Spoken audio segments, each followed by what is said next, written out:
গন্তব্য গঙ্গাসাগর। সময় যত বাড়ছে জমে উঠছে সাগর সঙ্গম। বিচিত্র বেশে সাধু সন্তের পাশাপাশি মায়ের কোলে দুধের শিশু, একে একে হাজির সব্বাই।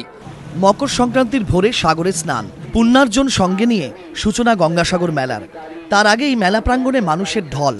দেশের বিভিন্ন প্রান্ত থেকে আসা সাধু সন্ন্যাসীদের পাশাপাশি হাজির পুণ্যার্থীরাও।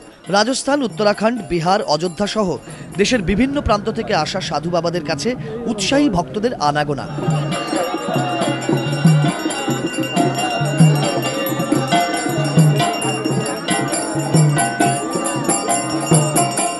ময়দান শুধু নয়, মেলা শুরুর আগে থেকেই পুণ্যার্থীরা ভিড় করছেন সাগরেও। আমরা তো জানি যে সব তীর্থ বারবার গঙ্গাসাগরে একবার, হয়তো সেই কথাটা নিয়ে এখানে এসেছি। আর আসার পরে যেটা দেখলাম সত্যি সত্যি মানে অনবদ্য, যে শুধু এটা কথার কথা নয়, যে এটা এখানে যদি না আসে মানুষ সারা জীবনের পুণ্যটা হয়তো সেটা পূর্ণ হবে না, জীবনটা পরিপূর্ণ কোথাও হয়তো এক ফোঁটা এক চিলতে জায়গা হলেও কম থেকে যাবে। গঙ্গাসাগর মেলায় আসার 3টি রাস্তা, সমস্ত রাস্তাতেই নিরাপত্তার জন্য মোতায়েন রয়েছে পুলিশ।